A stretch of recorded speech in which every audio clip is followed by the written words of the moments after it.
No puedes seguir callándote por más tiempo. ¿Quién eres? ¿Por qué haces esta peregrinación? ¿Por qué? Está bien. Te lo voy a decir, a ver si dejas de hostigarme. Soy conde. Estaba en las cruzadas. ¿Con Luis? En efecto. Prometí solemnemente ser soldado de Cristo en Tierra Santa. Ya sabes que en caso de faltar a tal juramento, uno se expone a la excomunión. Hice un alto en el camino. Abandoné a mis hermanos antes de la batalla contra los infieles. Me subí a un barco genovés en Gaza y me volví al reino. Confesé mi cobardía al obispo, que es quien me ha impuesto esta peregrinación como penitencia. Así salvaré mi alma de las llamas del infierno. Eso es todo.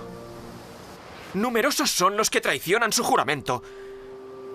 Y sin embargo no hacen peregrinación, ni son excomulgados. ¡Yo los he visto! ¡Que vengo de allí! Lo sé. ¿Y por qué no lo has dicho? ¿Me has hablado de ti? No. Pues te llamas Reinaldo. Tú eres un pupilo, así es como lo llaman, puesto que naciste en el reino de Jerusalén. De padre franco, hijo de un cruzado, y de madre árabe convertida. Cristiano de nacimiento. Maronita. Tu padre desciende del más feroz de los francos de Oriente, Reinaldo de Chatillon, degollado a manos del mismísimo Saladino después de la derrota de los francos. Utreya era un energúmeno. Cuando pienso que transportó barcos a trozos por el desierto de Arabia en caravana para volverlos a montar en el Mar Rojo, con el propósito de tomar la Meca.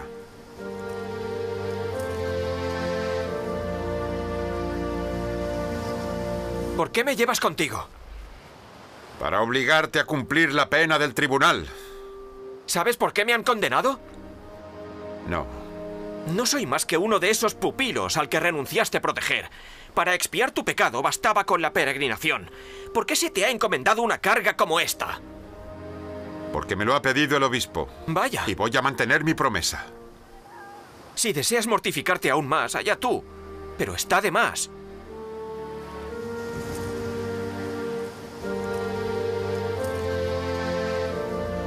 Tiene que haber algo más. Una falta más grave que tu perjurio. Una que no quieres confesar. Hace 3 semanas que te arrastro. ¿Es que nunca vas a andar delante? Todavía quedan 3 semanas para llegar a Santiago. Y échale un par de meses para la vuelta. Sin cadenas. Sí, gracias a Dios. Les romperá el herrero cuando el notario de Compostela nos dé los certificados. Y solos. Cada uno por su lado. Pues cuanto más deprisa camines, antes podrás subirte al barco de Marsella y volver a tu casa. Así que, por el amor de Dios, deja de pensar en fugarte y sostén la cadena, en vez de dejar que te arrastre.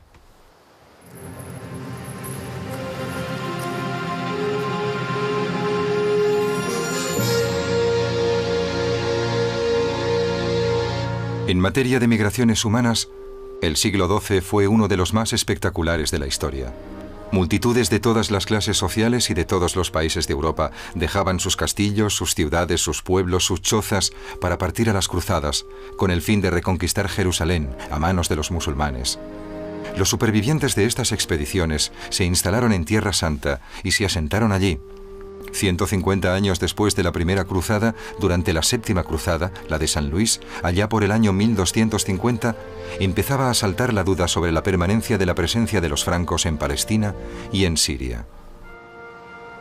Paralelamente a esta oleada militar hacia Oriente, se sucedía otra forma de trashumancia, esta vez pacífica, que empujaba a una multitud de peregrinos a lo largo del Camino de Santiago. Para un parisino, este periplo hasta el interior de Galicia, en España, era de 3.000 kilómetros ida y vuelta. Para un danés era de 5.000 kilómetros, unos 6 meses de camino. Los ricos iban a caballo, acompañados por una escolta.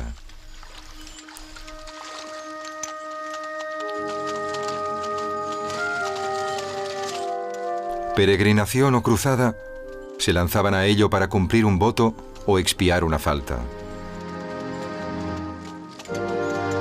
Pero no se trataba solo de eso.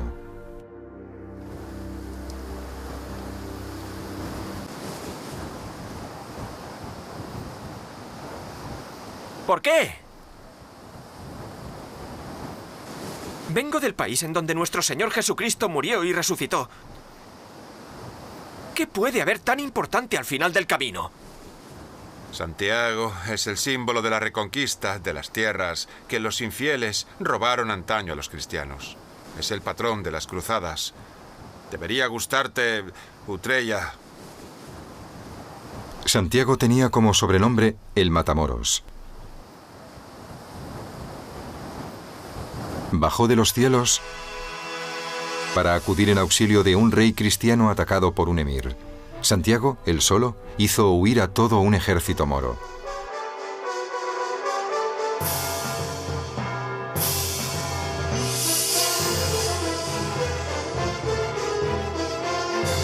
Fue el mejor en la reconquista de la España árabe. Durante 1000 años, el día de Santiago, en Santiago de Compostela, ante la multitud de peregrinos, el fuego representaba las mezquitas.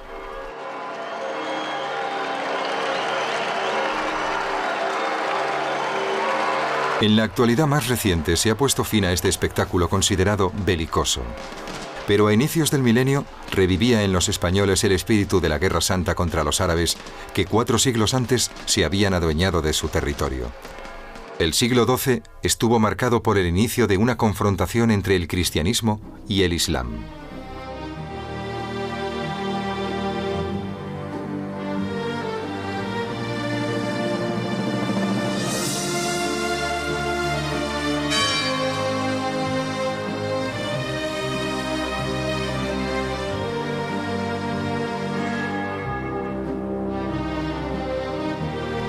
El año 800 había sido la época de grandes imperios que apelaban a la religión.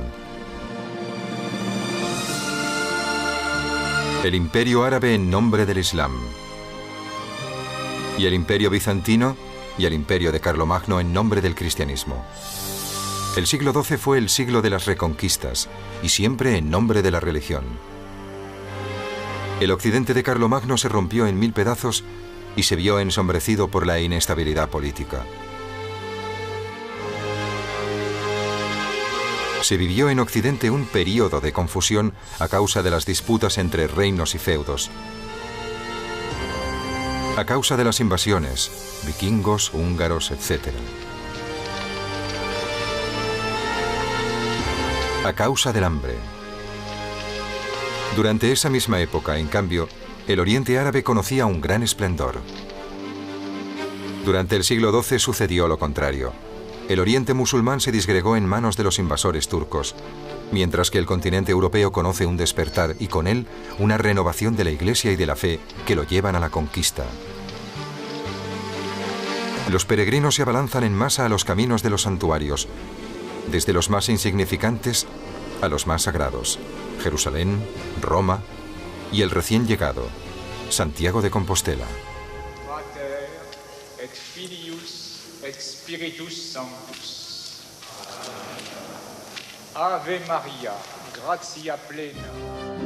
El impulso espiritual hacia Santiago se conjuga gracias a la voluntad del papado y de los monarcas españoles de expulsar a los árabes de España. Este espíritu de reconquista se magnifica por un propósito aún más ambicioso: recuperar de manos de los musulmanes las tierras que 5 siglos antes se habían adueñado, las tierras en donde Jesucristo había vivido.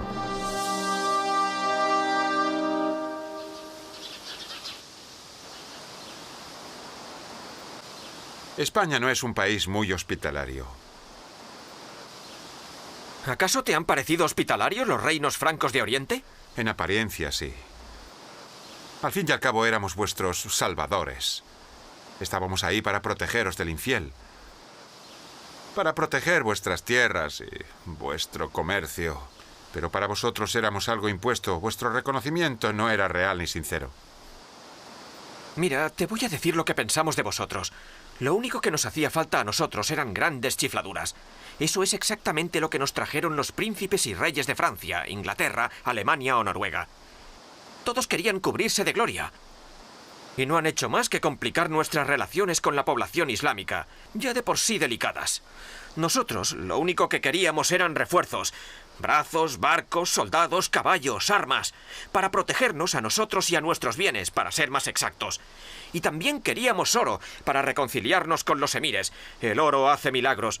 Pero no necesitábamos esas ostentaciones de caballeros ávidos, ni tampoco grandes batallas, y menos aún todas esas masacres.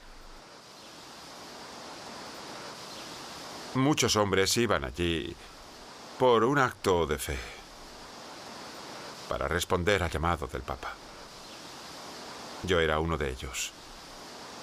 Hombres que habíamos prometido reconquistar Jerusalén, aunque tuviéramos que morir para defender a los cristianos. Más para ganaros el paraíso que para defendernos. Para los que fueron allí, su propósito era redimirse de los pecados. Por supuesto. ¿Y acaso la conquista de la vida eterna no es la cosa más importante sobre la tierra?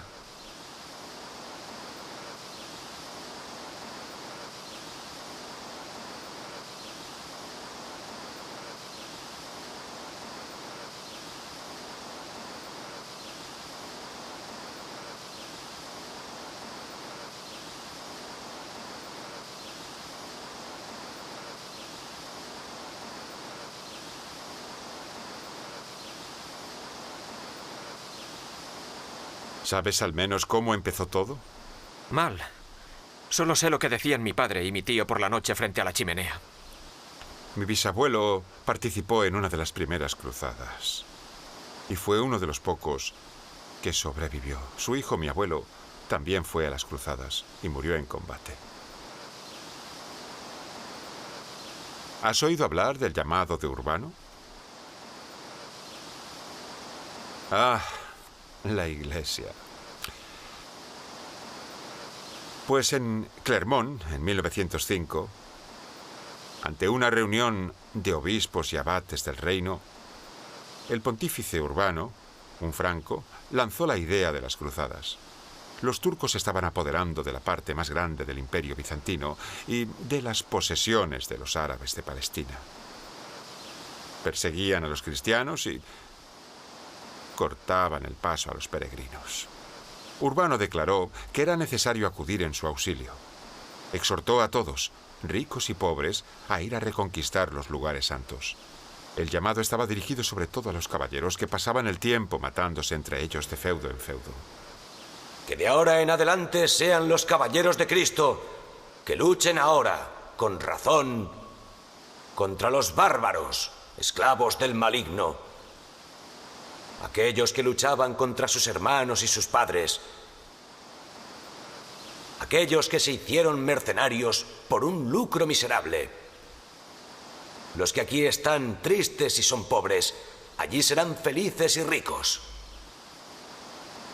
Los que aquí eran los enemigos del Señor, allí serán sus amigos. Que empeñen sus bienes, que se procuren lo necesario para sus gastos, que se pongan en camino bajo la dirección de Dios tan pronto como pase el invierno. Cristo así lo ordena.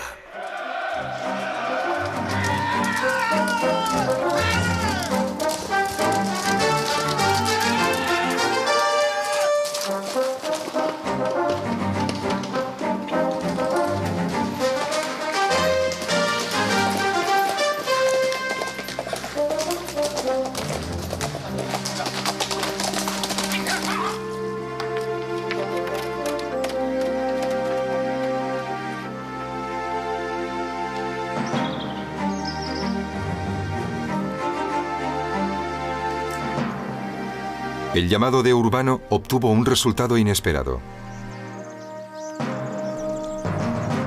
Monjes predicadores surcaron Europa pronunciaron sermones encendidos, seduciendo con las recompensas prometidas por el Papa, la redención de los pecados, el acceso directo al paraíso en caso de muerte durante el camino o en combate. Los soldados de Cristo se alzaron por decenas de millares. En toda Europa, la caballería se enroló con entusiasmo.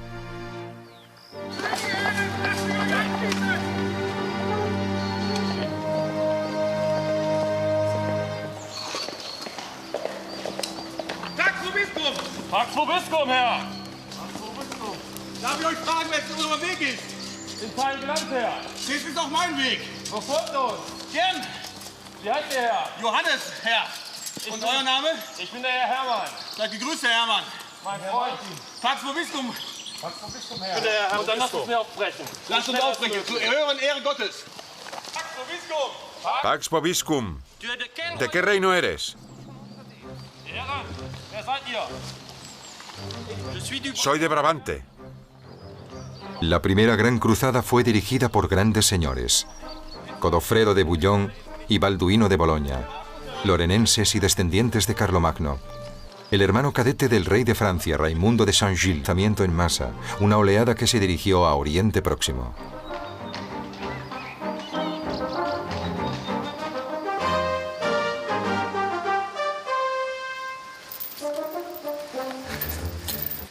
Pues mucha fe no se veía, conde Hugo. Muchos caballeros partieron más por gusto a la aventura porque se aburrían en sus castillos. Ese era mi caso. Porque veían gloria y fortuna al final del camino. O bien por escapar de las deudas. Es verdad. Cadetes, bastardos y otros caballeros sin tierra soñaban con oro, botines, pillaje. Mucha gente sin linaje y miserables partieron presto, viéndose de repente ricos de futuro en el paraíso. ¿Has oído hablar de la expedición de los mendigos? Familias enteras, con mujeres e hijos, partieron en medio del desorden, bajo la bandera de Pedro el Ermitaño o de Gualterio sin Blanca, un nombre que lo dice todo. Se portaron muy mal.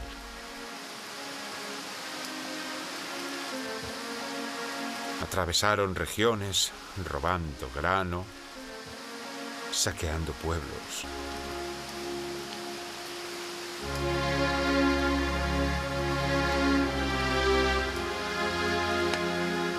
Cuando esa gente sin recursos llegó a Constantinopla, esperaban que los bizantinos, cristianos como ellos, los armasen y los alimentasen. Los bizantinos los hicieron atravesar el Bósforo para librarse de ellos, sabiendo muy bien que, del otro lado, los turcos se les tirarían encima, que fue exactamente lo que ocurrió. Eran 50.000, casi todos fueron exterminados. Con sus cráneos, los turcos alzaron un enorme osario en forma de pirámide. Mi bisabuelo lo vio. Moraleja para las siguientes cruzadas: no vayas muy lejos. Meses más tarde, los señores y los caballeros fueron los que llegaron a Constantinopla.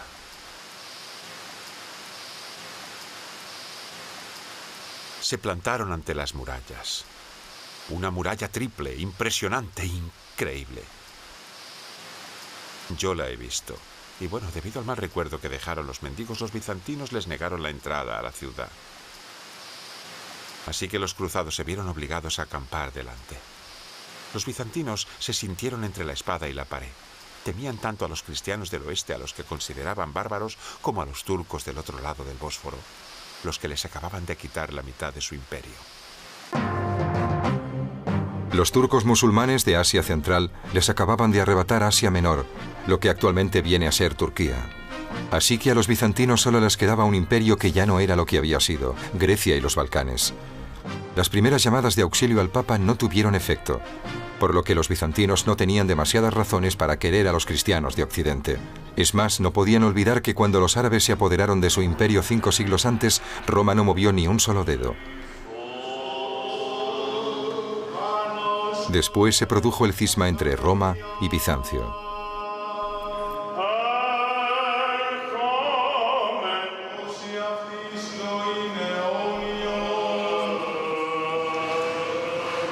En 1054, el legado pontificio y el patriarca de Bizancio se reunieron en Constantinopla. Se excomulgaron mutuamente por simplezas. Por consiguiente, no hubo intercambio de disculpas. Fue de este modo en que la Iglesia de Oriente y la Iglesia de Occidente se separaron. Por un lado, los católicos romanos y por el otro, los ortodoxos.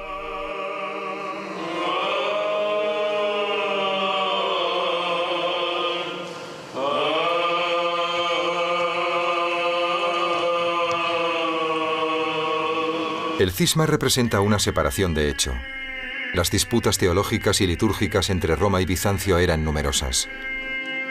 Desde la naturaleza más o menos consubstancial del pan eucarístico hasta la barba que se estilaba portar en Oriente, por no hablar de la inexplicable guerra a causa de las imágenes. ¿Había que prohibir o no la representación de Cristo, de la Virgen y de los santos? Fueron los bizantinos quienes verdaderamente instauraron el cristianismo.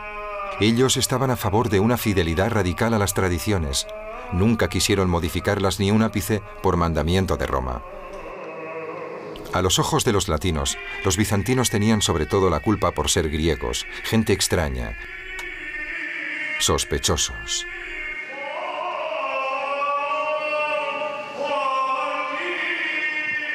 Finalmente, en el año 1096, se llegó a un compromiso. Los cruzados prestaron juramento al emperador de Bizancio y, a cambio, éste los avituallaba. Los hizo atravesar el Bósforo y, a cambio, los cruzados se comprometieron a devolverle las ciudades que arrebataron a los turcos. El primer contacto con los turcos tuvo lugar cerca de Nicea. Los cruzados se confían demasiado y reciben una buena tunda. Pierden 6.000 hombres en un solo golpe. Al final consiguen aplastar al ejército del sultán y, acto seguido, toman la capital. Los turcos prefieren rendirse a los bizantinos y no ante los cruzados. Los cruzados se sienten estafados. Por consiguiente, deciden no devolver a los bizantinos ninguna de las ciudades reconquistadas. La travesía, en pleno verano, por la ardiente planicie de Anatolia, se vio frenada por emboscadas mortíferas y se transformó en una larga caminata sin agua durante 40 días. Cuando salieron de aquel infierno, solo quedaban 15.000 de los 50.000 hombres que eran. Llegaron a Siria y Antioquía, una de las ciudades más grandes de la época, en manos de los turcos y fortaleza inexpugnable. Una muralla de 20 kilómetros con 360 torres.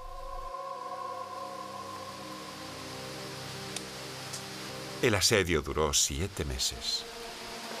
El hambre reinaba más entre los francos que en el interior de las murallas. Eso les debió curtir. Una noche, un armenio que detestaba al sultán les abrió una puerta. He leído las crónicas. Los cruzados tomaron la ciudad, la saquearon y lo arrasaron todo.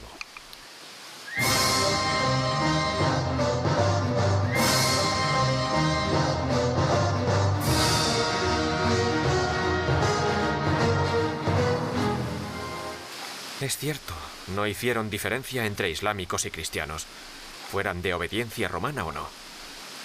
Ortodoxos, sirios, coptos, armenios. Todo les era igual. Ese fue el principal error.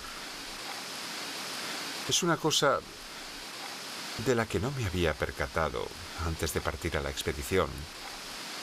Del gran número de nativos cristianos de origen griego, arameo e incluso árabe que viven en Tierra Santa. Todos decís lo mismo. La llegada de los francos, que somos cristianos, debería haber sido un alivio. Estábamos allí para auxiliarles, ¿no? En general, vivían en buen entendimiento con ellos. Les hemos hecho la vida imposible. Los cristianos de Oriente dicen que los árabes son más corteses que los francos. Lo que me impresionó al llegar allí es que 150 años más tarde, las cosas siguen igual. No ha cambiado la manera de maltratar a los cristianos de Oriente. Tanto nosotros como vosotros. Ahí me asaltaron las dudas. Cada vez que una ciudad se les resistía, los cruzados se entregaban al exterminio.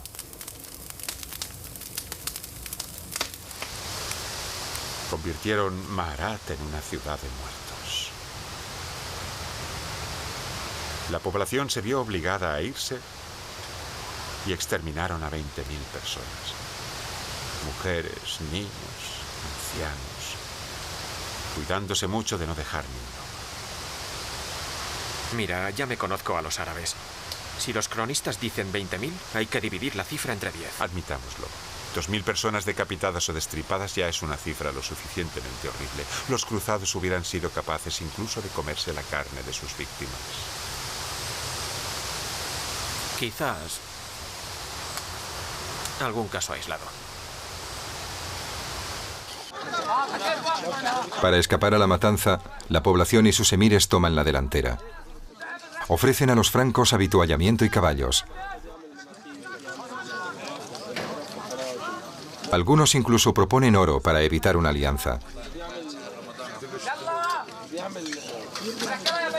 Para engrosar sus filas, los cruzados reclutan mercenarios, cristianos orientales.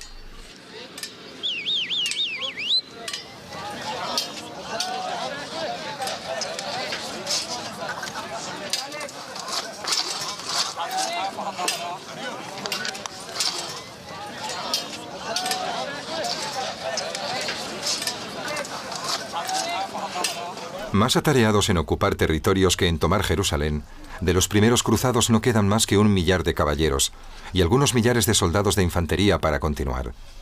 Después de 3 años errando, cuando descubren Jerusalén a lo lejos, se ponen de rodillas, lloran de felicidad y rezan, pensando que Dios les va a dar la ciudad santa tan codiciada y merecida. Desde lo alto de las murallas, los soldados del visir egipcio creen alucinar cuando ven a los cruzados en procesión alrededor de la ciudad cantando a voz en grito: Jerusalén no es Jericó, las murallas no se van a derrumbar solas. Entonces los cruzados ponen a punto sus trompetas y olifantes y se preparan para el asalto. Pero no disponen de máquinas de asedio. Deciden comprar los barcos a los comerciantes genoveses que hay en la costa.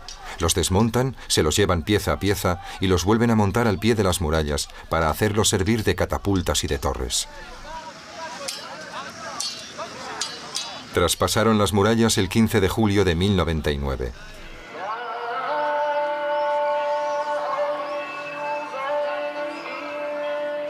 Cuando el sucesor de Mahoma se adueñó de Jerusalén, los árabes no mataron cristianos. No tocaron ni una sola piedra de los lugares santos. Los cruzados de Godofredo de Bouillon festejaron su victoria saqueando y exterminando a los islámicos, como se les llamaba en aquella época. La tomaron también con los cristianos orientales, los coptos, los ortodoxos, los sirios y los armenios.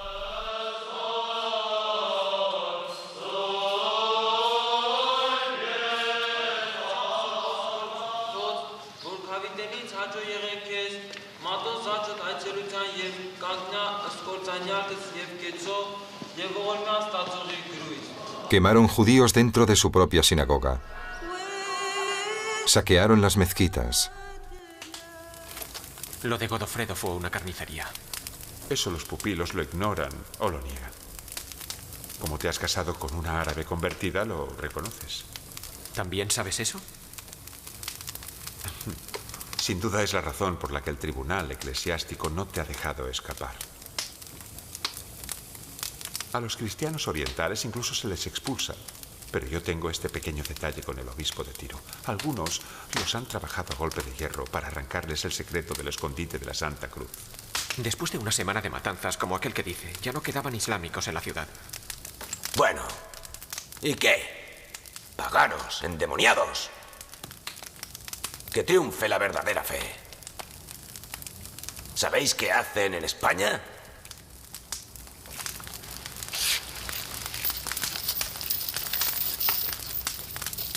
No se tiene piedad con esa gentuza. ¿Cuántas veces oí eso allí? Por eso quise volver. Y por esto también. El propósito del llamado del Papa no era la creación de estados de ultramar, sino la liberación de los santos lugares.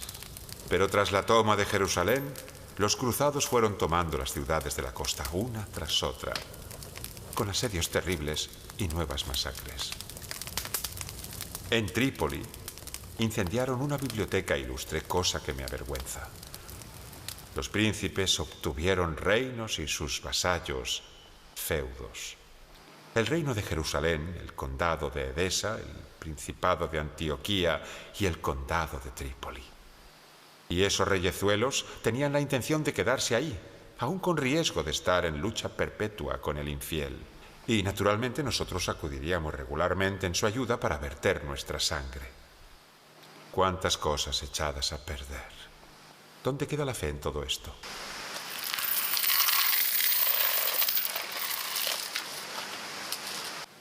Yendo para allá, me di cuenta de que continuaba defendiendo intereses puramente materiales.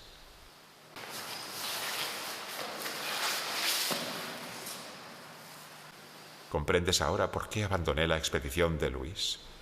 No, señor conde. No lo entiendo. También hemos hecho muchas cosas buenas.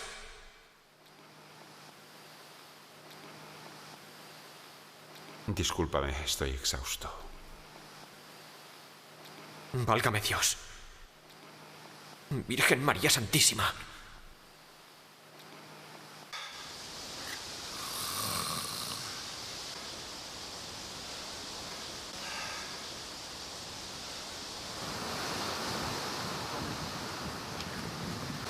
¿Cómo lo lograron?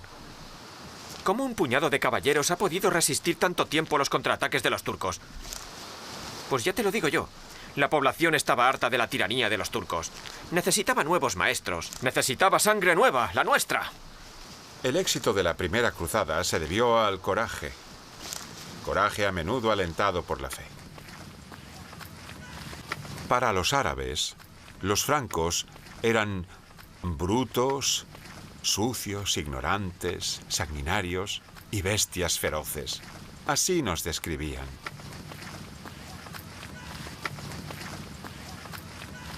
Pero los cronistas árabes también cuentan que admiraban nuestras cualidades guerreras. Pues claro, Balduino intentó invadir Egipto con 215 caballeros y 400 soldados en total. La expedición se detuvo delante del Nilo solo porque Balduino murió. Nuestros príncipes estaban tan seguros de ellos mismos que jugaban partidas de dados en la tienda durante las batallas. Pues precisamente por eso a veces perdieron. Los paganos estaban aterrorizados por su crueldad. Los cruzados enviaban los cadáveres de sus enemigos con las catapultas por encima de las murallas asediadas. O cabezas de turcos como regalo para el sultán de Egipto, quien los despreciaba para obtener sus favores. A este paso, amigo, vas a morir antes de llegar. Estoy acostumbrado. Hago el camino de Santiago desde París 3 veces por año. Me pagan por ello. Personas que hacen voto de peregrinación y me encargan hacerlo por ellos. Ten cuidado con los listillos, que te van a destrozar. No es más que dinero. Mi oro lo guardo en casa del judío. Pues los cruzados daban miedo. Pero la verdadera razón de su éxito fue la división de los infieles. Eso es cierto. Turcos contra árabes, sunitas con chiitas, el califato de Bagdad contra el califato del Cairo. ¡Qué pendencieros! Cuando están unidos, como en los tiempos de Saladino, más vale no salir de las murallas. Pero cuando se desmadran, que es lo que suelen hacer, y que est felicitas.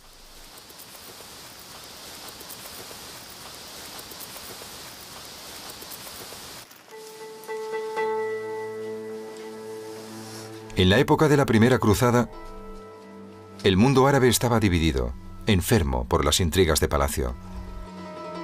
Era el fin de la Edad de Oro que había enorgullecido a todo musulmán del imperio más grande que el mundo jamás haya conocido.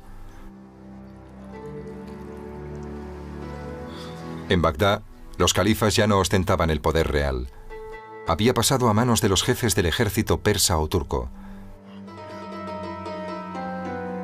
La capital estaba tan absorta en los continuos cambios de poder entre hermanos enemigos que la nueva caída de Jerusalén no provocó ningún sobresalto. El sultán se contentó con designar una comisión de investigación. En Siria, La prioridad de los emires locales no era cazar a los invasores, sino mantenerse en el poder. Casi ninguno moría por causas naturales. Sucumbían apuñalados, estrangulados o envenenados. Cualquier desaparición de un emir venía acompañada de una guerra de palacio entre hermanos o tíos, entre esclavos y eunucos, entre tartamudos y locos, que generalmente acababa con un baño de sangre. Estos potentados se servían de los cruzados para deshacerse de sus adversarios íntimos. Alianzaban sus ejércitos contra el enemigo común del día. Ha habido toda una ristra de alianzas entre cruzados y musulmanes contra musulmanes o cruzados. Como si no, iban a perder su latín. Estas combinaciones beneficiaban a menudo a los francos, ya que daban muestra de tanta picardía o más que sus adversarios.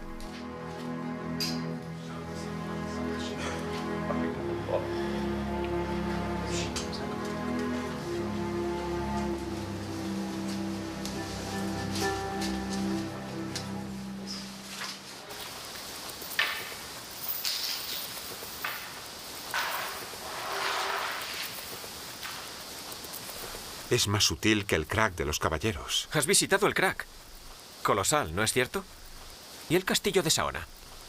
No se ha construido nada de tan extraordinario en nuestro país. Los primeros cruzados, ahogados en un océano islámico, tuvieron que clavetear el país con una infinidad de fortalezas seguras, defendibles con poca gente.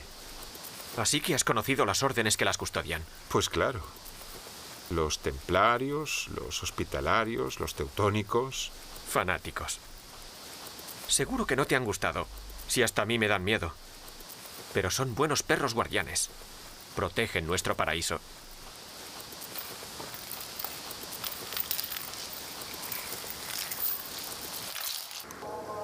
Los monjes soldados defendían bien los grandes castillos. En la fortaleza de Marcap ondea siempre el azul como en la proa de un paquebote.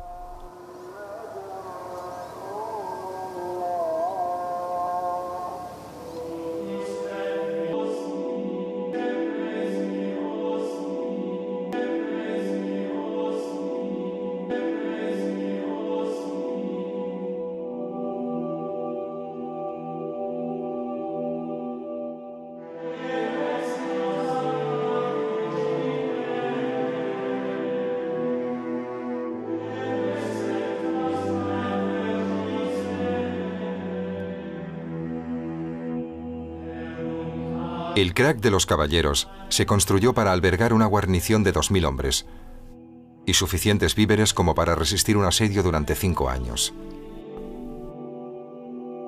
Desde lo alto de las murallas, los monjes soldados vigilaban a los campesinos que trabajaban las tierras, a menudo cristianos orientales. Los francos ocupaban los ricos valles, las planicies y las costas. Por mar les llegaban los refuerzos.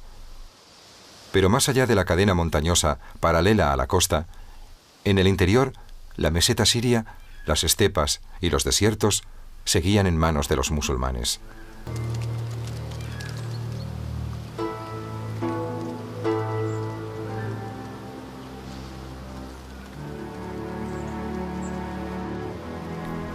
La prodigiosa ciudadela de Alep nos recuerda que los árabes también sabían construir. Los cruzados nunca lograron tomarla, ni tampoco la de Damasco. Estas fueron auténticos cerrojos que cortaron el paso a la expansión de las cruzadas hacia el este.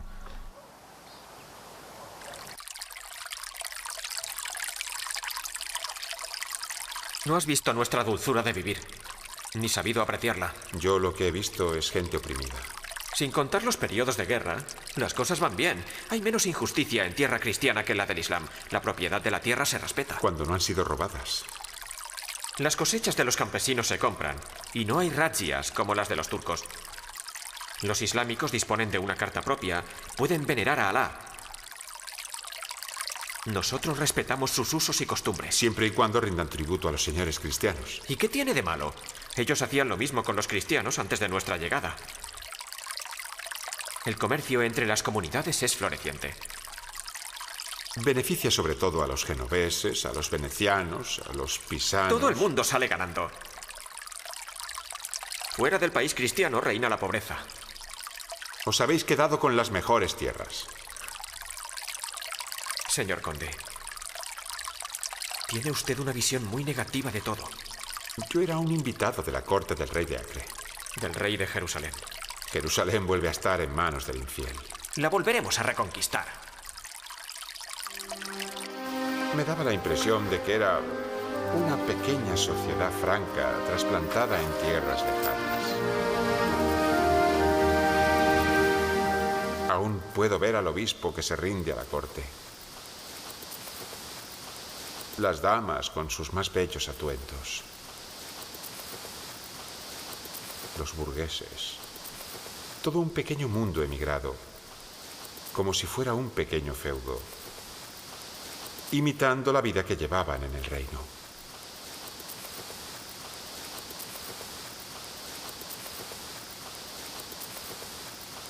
Su príncipe se las daba de gran rey.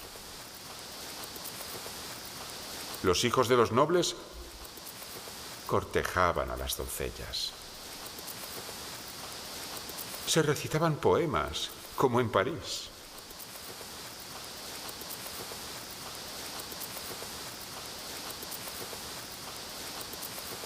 ¿Y por qué no? La galantería está de moda, tanto allí como aquí. No es más que desprecio. Señor conde, no es digno de un peregrino que se las da de tan virtuoso.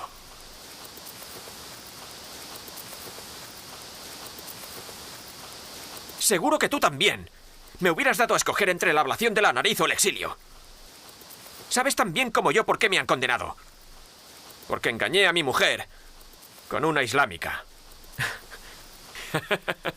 Mira qué bien.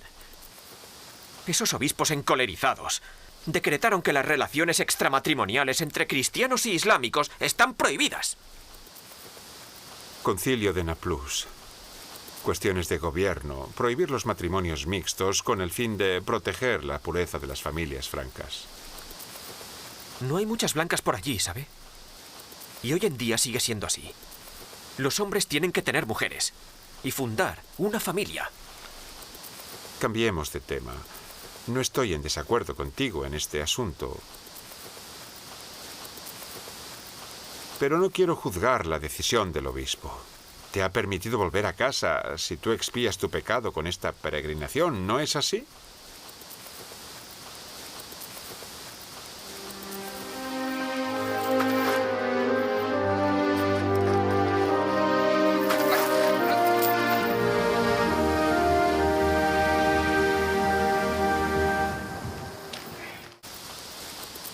Nuestra supervivencia depende de esa mezcla. Los cruzados os reprochan vuestro modo de vida oriental.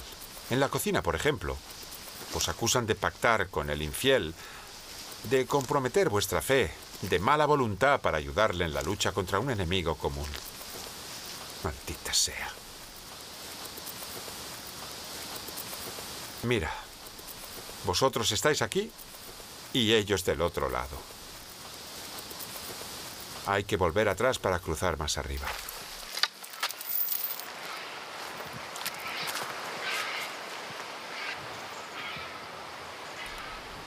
La armonía entre francos y árabes. ¿Cuántas veces no he oído proclamarla a los pupilos?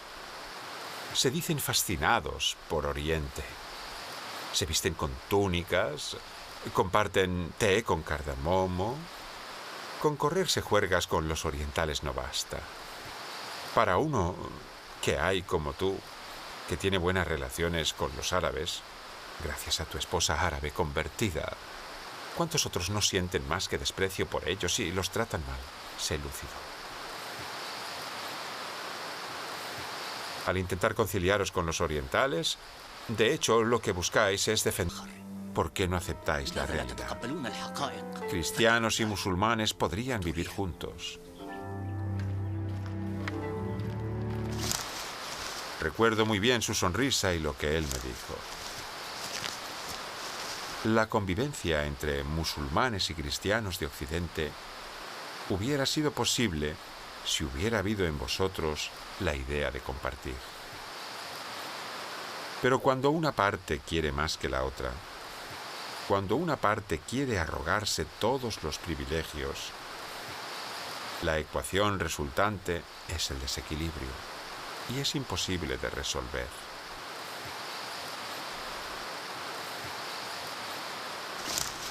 Algunos francos confraternizan con los árabes, cazan gavilanes o se bañan en el hammam con ellos.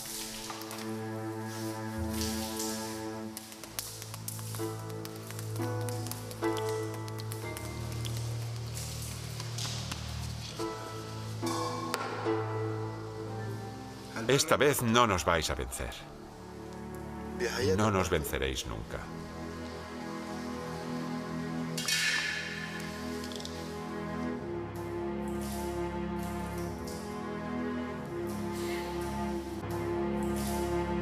Estas crónicas son pocas y superficiales. Los francos hablan árabe. Nunca he oído que ningún árabe haya aprendido nuestra lengua. Entre las élites. Eso es cierto. Son unos engreídos, llenos de un sentimiento de superioridad. Convencidos de que su Corán es lo mejor.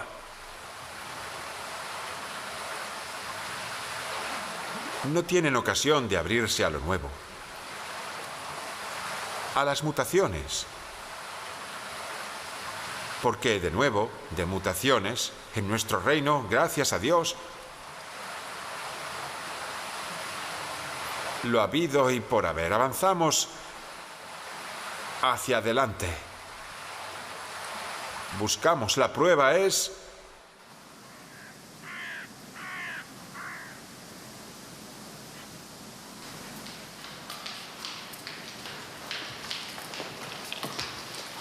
¿Los habéis encontrado?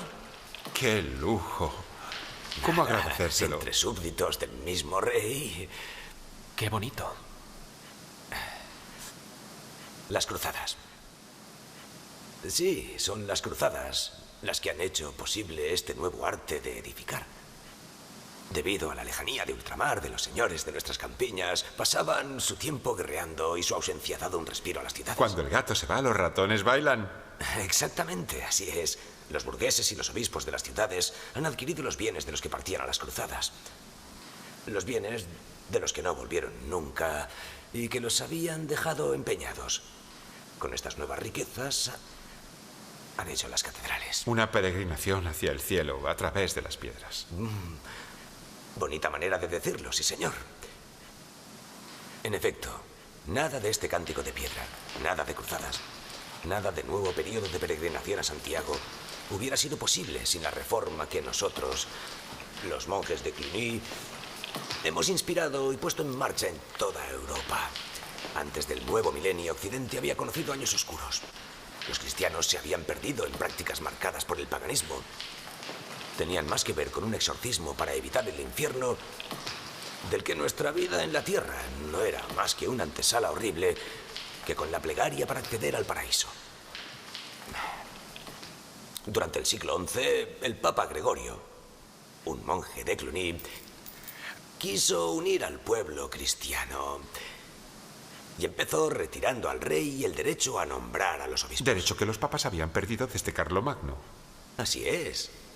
Efectivamente, una vez recuperado su poder a través de los obispos, la Santa Sede ha empezado a devolver al redil a sus fieles perdidos.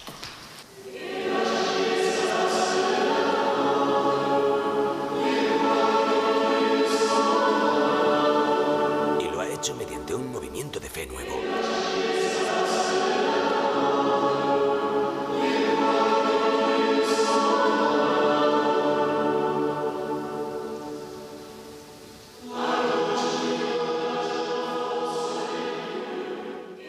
La Santa Sede empezó a devolver sus fieles perdidos al redil mediante la renovación de la liturgia, siguiendo la vida de la gente desde su nacimiento hasta su muerte a través de los santos sacramentos.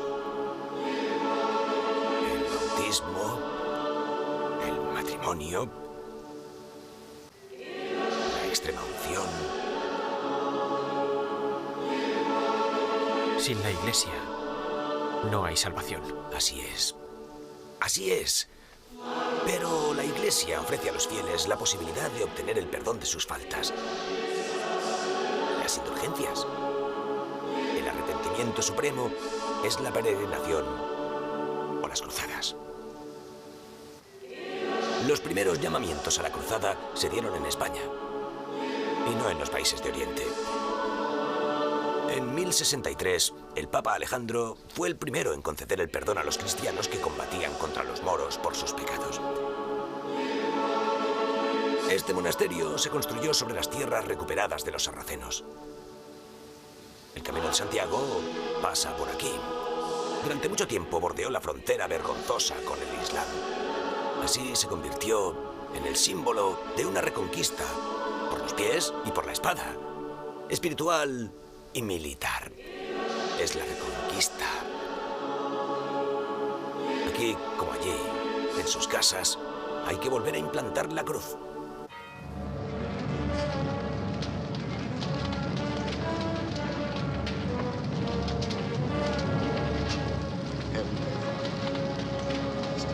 Father, here, come.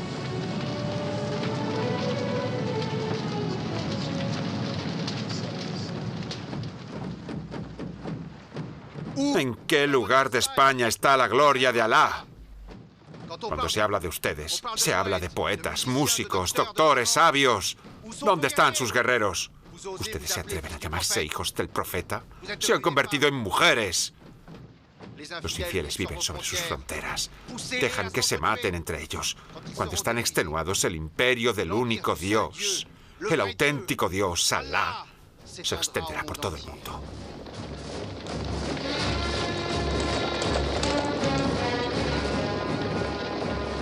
A partir del siglo IX, los caballeros europeos, sobre todo francos, habían venido a ayudar a los reyes cristianos españoles arrinconados en el noroeste del país.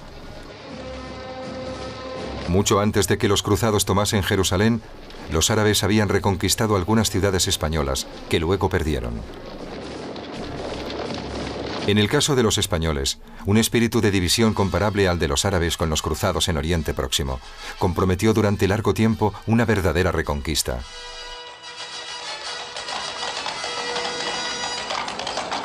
Los reyes de Asturias, León, Navarra, Aragón o Castilla estaban en constante disputa por pequeñas parcelas de territorios. Calahorra has always been a part of Castile. The city of Calahorra shall belong forever. No. Hasta tal punto que olvidaban la amenaza mora. Los reyes de España acaban por admitir que serán invadidos por los moros. Como el miedo es un buen consejero, acaban uniéndose.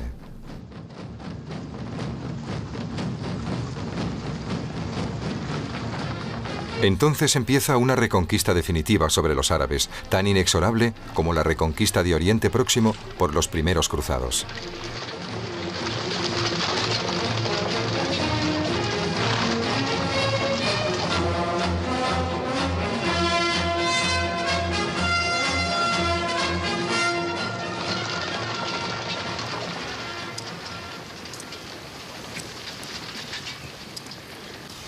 Es la primera fortaleza reconquistada por los cristianos de España, los sarracenos.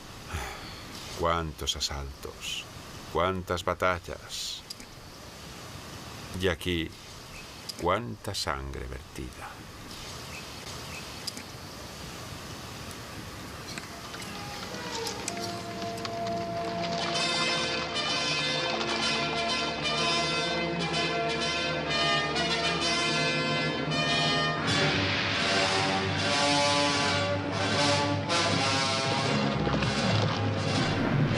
Ávila es reconquistada.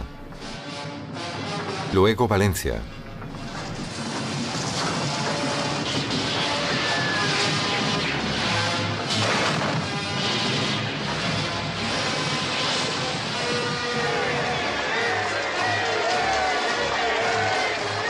Las reconquistas gloriosas de las ciudades españolas han alimentado muchas epopeyas cinematográficas. Por ejemplo, la de Sevilla en el cine mudo de los años 20.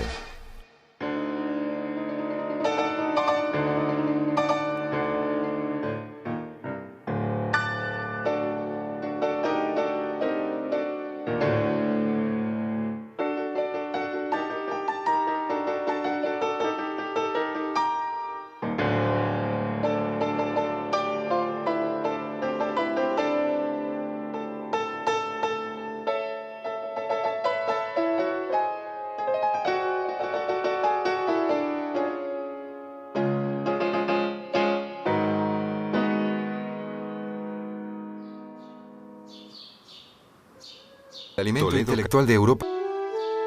El alimento intelectual de Europa. El alimento intelectual de Europa. El alimento intelectual de Europa se debe en gran parte a estas dos ciudades. Ya en el siglo VIII, los letrados árabes habían traducido todas las obras griegas y romanas de la antigüedad al árabe.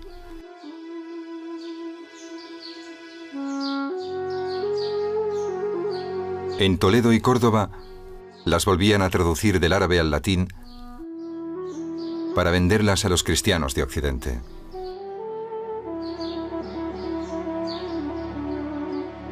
La difusión de estas traducciones a través de Europa permitió su despertar intelectual, el florecimiento de la escolástica y de las universidades, como la Sorbona en París. La transmisión del saber que poseían los árabes permitirá el renacimiento.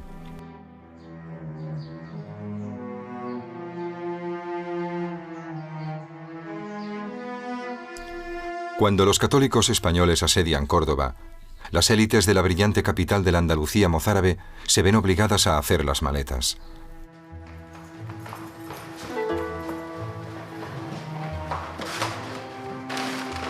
Matemáticos y médicos, poetas y filósofos, se llevan tantos de sus preciados libros como pueden.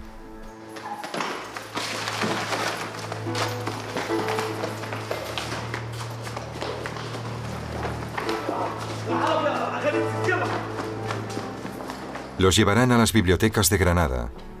En efecto, Granada seguirá siendo emirato musulmán durante todavía 2 siglos y medio.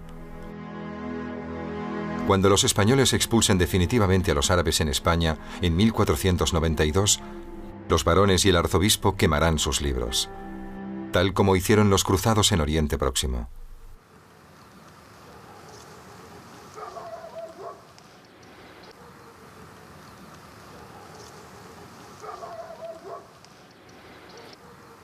¿Te parece justa la reconquista de España e injusta la de Oriente? ¿Por qué? Hay una gran diferencia. Estos son tierras latinas, allí son árabes. Aquí no puedes dejar de sentir que acabaremos por reconquistarlo todo, mientras que allí... ¿Acabaremos por perderlo todo? ¿Quieres decir esto, conde? ¡Nos abandonas cuando más te necesitamos! Me quedé allí 3 años. Con algunos que piensan como yo, he intentado encontrar soluciones con los emires, para que la vida entre cristianos e islamistas sea mejor. Para gente como tú, Reinaldo, se me consideró un traidor. Los hombres del rey vinieron a detenerme y me escapé. Tuve que matar a un soldado, un cruzado, un auténtico, un puro. Eso no puedo perdonármelo. ¿Por eso te has encadenado a mí? ¿Para expiar tu crimen? ¿Para obtener indulgencias? ¿Cuánto miedo te da, Lucifer? Sí, me da miedo. Me da miedo, mucho miedo. ¡Venga!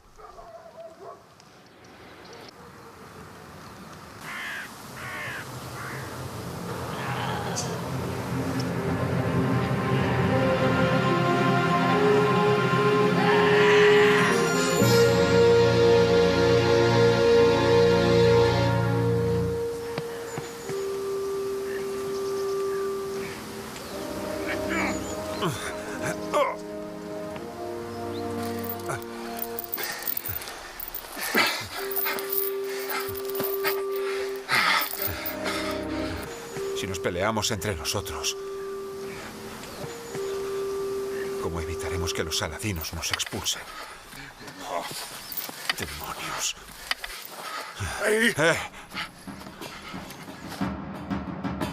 La reconquista de los territorios árabes en España por los cristianos fue paralela a la reconquista de los territorios de los cruzados por los musulmanes.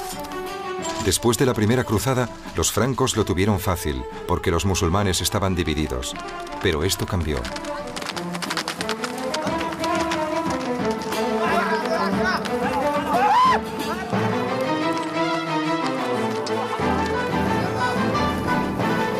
Hacia 1150, después de medio siglo de reveses y humillaciones, un nuevo linaje de jefes guerreros declara la Guerra Santa en nombre de Alá contra la Guerra Santa en nombre de la Santa Cruz. Por todas partes aparecen voluntarios que, según sus medios, ensillan sus caballos o se proveen de bastones.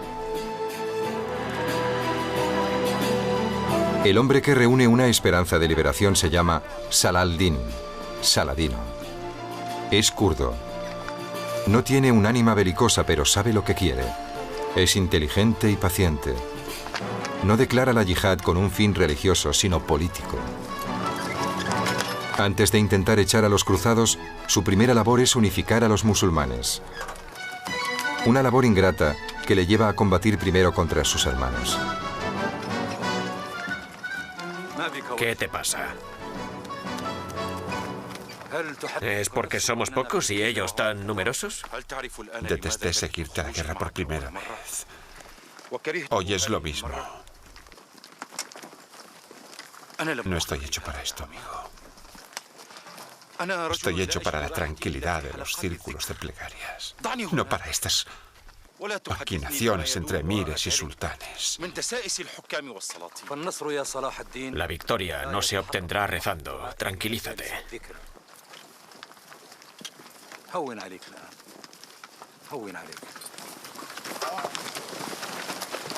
لا بأس لا بأس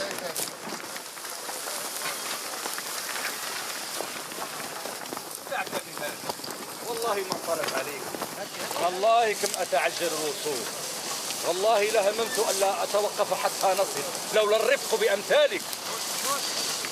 El problema de Saladino es que no tiene ejército.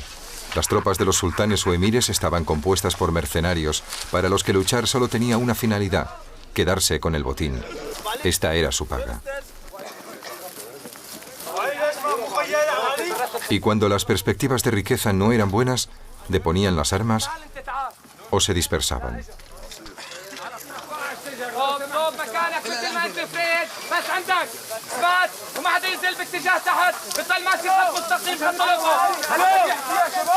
Saladino tendrá que formar un ejército con campesinos, voluntarios sin experiencia.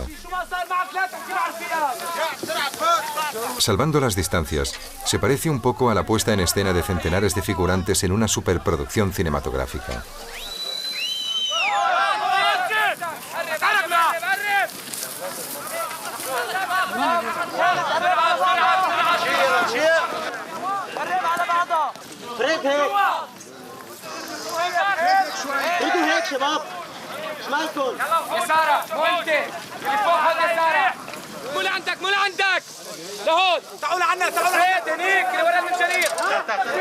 Hay que enseñarles disciplina, a formar filas.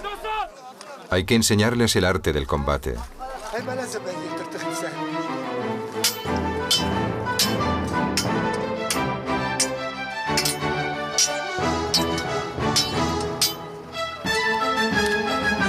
Hay que enseñarles el manejo siempre tan delicado de las máquinas de guerra.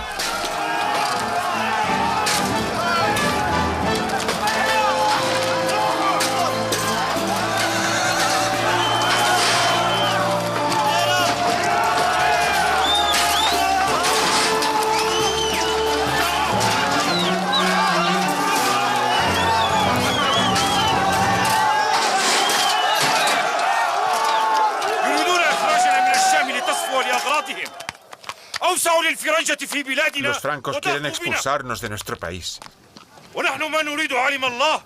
Queremos echar a los invasores y recuperar Jerusalén.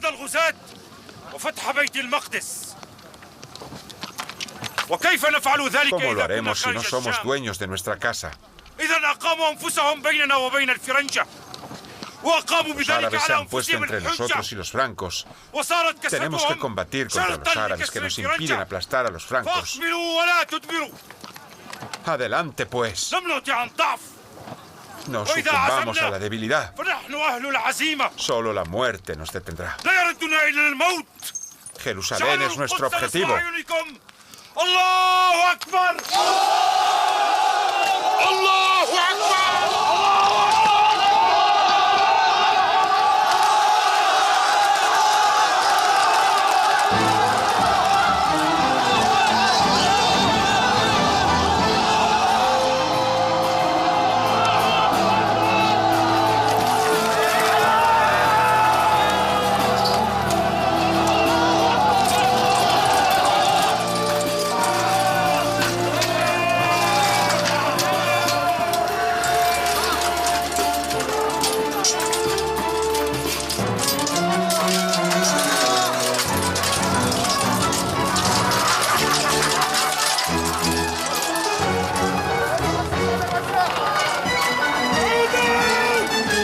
Después de 10 años de lucha contra sus hermanos de raza o religión, Saladino consigue finalmente unirlos contra el invasor.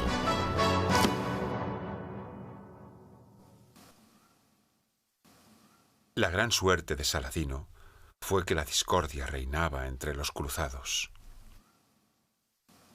Mi tío me lo explicó.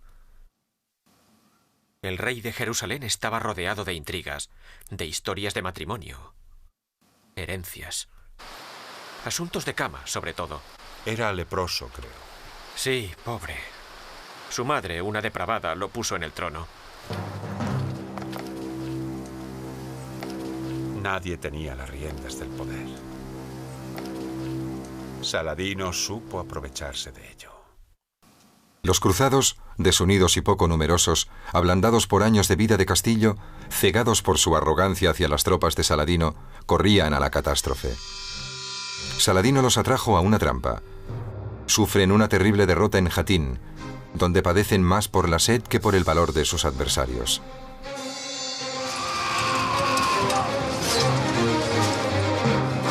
El rey de Jerusalén, Baduín IV, es detenido y sus vasallos son decapitados. Saladino solo tiene que volver a tomar Jerusalén.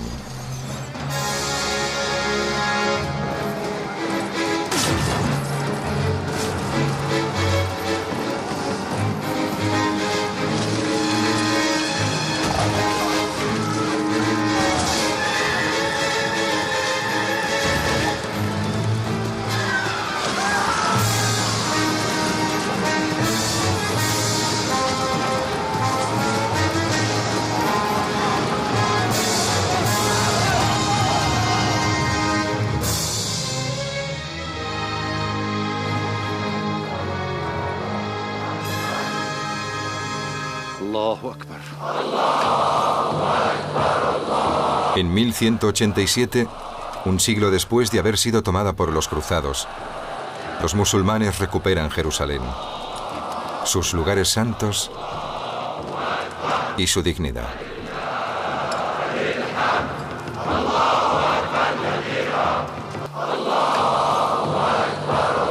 A diferencia de cuando los francos tomaron Jerusalén, Saladino ordenó que no hubiese ni masacre ni destrucción. Los cristianos se salvaron pagando un tributo.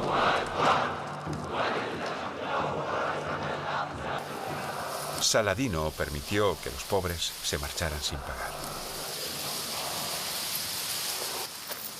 Lo hizo para inscribirse en la leyenda de un Islam misericordioso.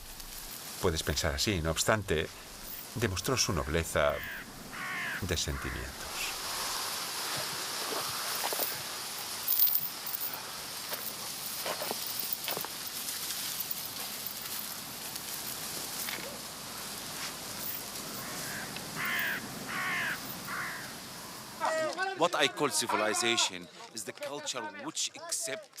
Llamó civilización a una cultura que acepta a los demás, capaz de aprender de los demás. No se aprende de los que están detrás, sino de los que están delante. Así aprendieron los cristianos de los árabes en esa época. En su opinión, ¿los francos eran bárbaros? Por supuesto, no hablo de los francos como cristianos, hablo de ellos como conquistadores.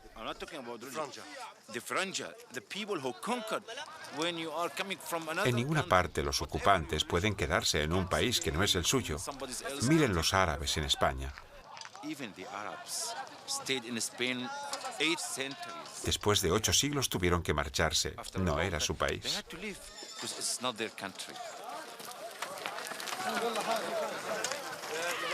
La obra de Saladino no le sobrevivirá. Después de morir, sus hijos se reparten su reino. Los árabes seguirán con sus eternas divisiones, mientras que las nuevas generaciones de cruzados parten hacia Jerusalén para intentar reconquistarla. Para la aristocracia europea, Oriente es el gran negocio de la época. Los reyes van al frente, pueden dedicar todos sus tesoros a las expediciones. Alquilan flotas a los genoveses o a los venecianos para alcanzar el Oriente por mar. Es mucho más rápido. Es así como en 1189, sedientos de gloria, desembarcan en Tierra Santa el rey franco Felipe Augusto, el inglés Ricardo Corazón de León,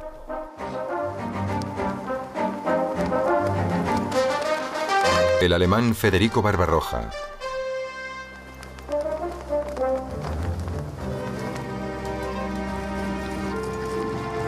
y en 1217 los reyes de Hungría y Austria. En 1228 Federico II, rey de Nápoles y Sicilia. San Luis en 1248. Estas nuevas cruzadas se estancan, se alargan, se pierden, fracasan.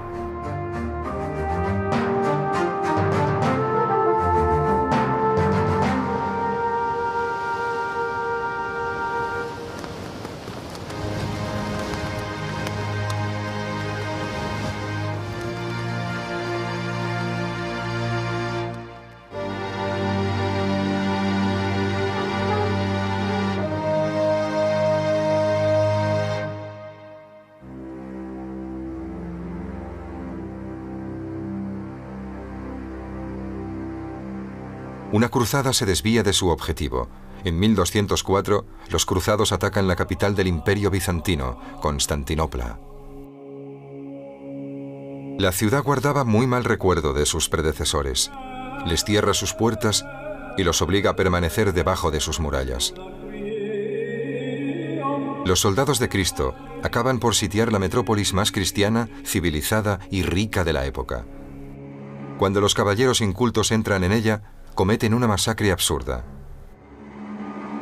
Los flamencos empiezan por degollar a los judíos, luego todos, aun siendo cristianos, matan a cristianos, ortodoxos o armenios. Embriagados de codicia, los cruzados cometen un pillaje sistemático. El botín llena 3 iglesias, muebles y esculturas, objetos de valor y reliquias que luego se envían a Occidente. En lugar de seguir hasta Tierra Santa, los cruzados se paran aquí. Se agencian principados en el manto del viejo imperio griego. Bizancio es abolida durante 60 años. Bizancio, la cristiana, es la gran víctima de las cruzadas. Entre el mundo católico romano y el mundo cristiano ortodoxo, la brecha no se cerrará nunca.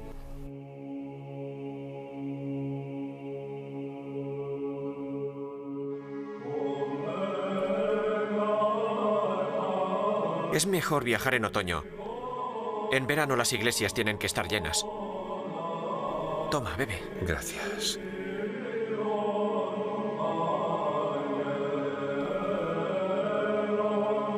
Yo te quiero, pero tú no me quieres. No te preocupes, te entiendo, pero tienes conmiseración. Estás en el camino de la redención, aplicando los principios evangélicos de compasión, caridad, pobreza. Dios abandone sus hijos. Puede ser que Dios abandone sus hijos. Puede ser que Dios abandone sus hijos. Puede ser que Dios abandone sus hijos. Nuestras desgracias son sus advertencias. El retroceso de los cristianos es el signo del debilitamiento de la fe. Es justo el objetivo de nuestra presencia. No podríamos dejar que cuiden de los lugares santos aquellos a quienes pertenece esta tierra desde siglos. ¿Qué importan las viejas piedras? La verdadera Jerusalén no es terrenal, es celestial. Su lugar está en nuestras almas.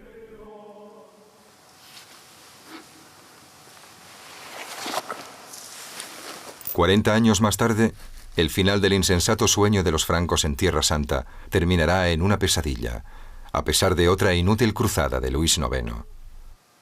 En efecto, durante la 8ª y última cruzada, San Luis y muchos de sus soldados mueren de enfermedad por el camino, delante de Túnez. En 1291, aproximadamente 2 siglos después de su aparición, después de un siglo de reconquista árabe, los francos se ven definitivamente empujados hacia el mar.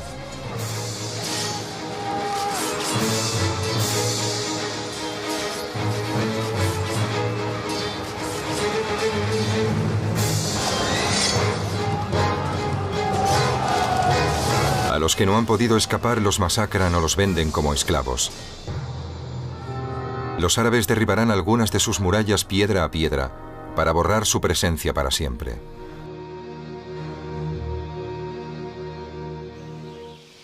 Este último éxito también marca el fin del milagro árabe. Las invasiones mongoles serán más devastadoras que las de los cruzados. Un mundo arábigo musulmán destrozado entrará en un largo periodo de decadencia antes de que lo absorban los turcos otomanos, al mismo tiempo que a Bizancio.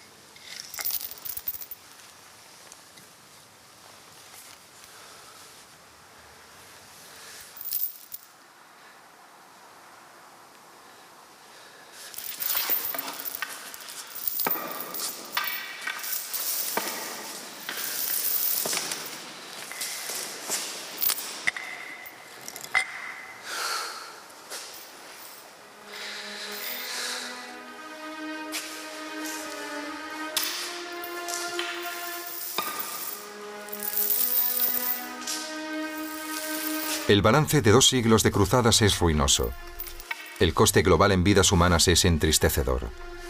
En Oriente Próximo, el reino franco ha perdido la fina flor de su caballería, lo que pagará caro durante la Guerra de los 100 años contra los ingleses. El pésimo recuerdo que el occidente cristiano dejó en el Oriente Próximo se sigue pagando hoy en día.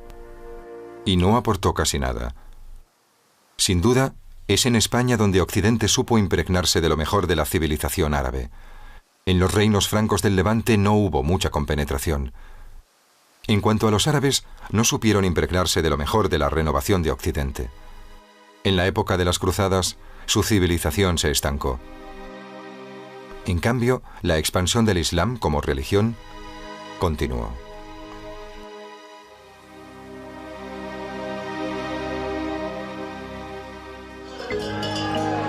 El Islam no árabe volvió a conquistar el norte de la India y luego se extendió hasta Indonesia. Occidente se desgarraba en unas guerras de religión salvajes que hacían olvidar el objetivo primero, la salvación del alma. Durante este tiempo, los hindúes solo vivían para ello. En la India, en el siglo XII, la religión hinduista triunfaba sobre el budismo y lo absorbía. El hinduismo se avinó incluso con el Islam. El hinduismo es, en su esencia, politeísta, tolerante. La idea de una guerra de religión le era extraña, y esto salvó a la India de las aflicciones que Occidente conocía.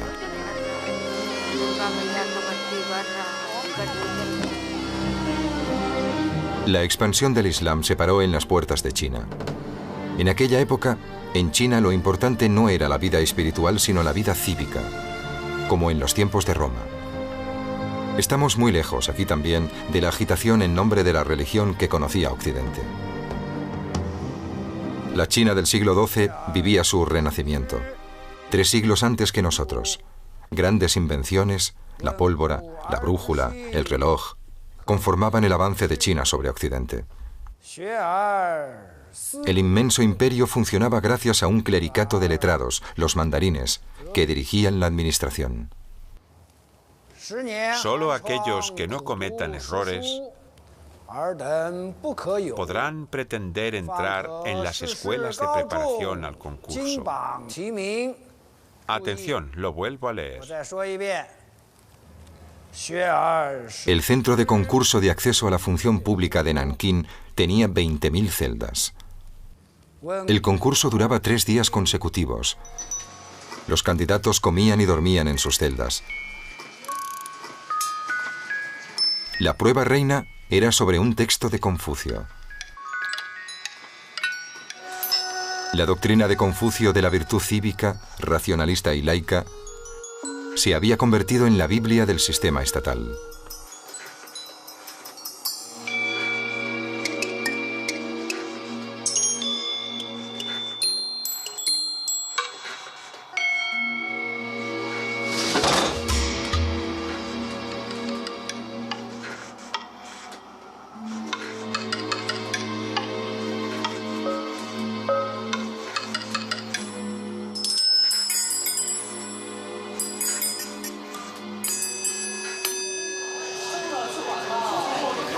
Solo aprobaba 1 de cada 100.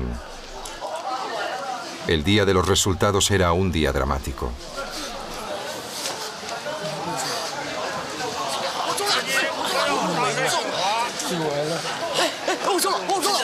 Los afortunados seleccionados serán los consagrados mandarines del Hijo del Cielo, los expertos contables del país de los innombrables, los virtuosos jacobinos del Imperio del Medio.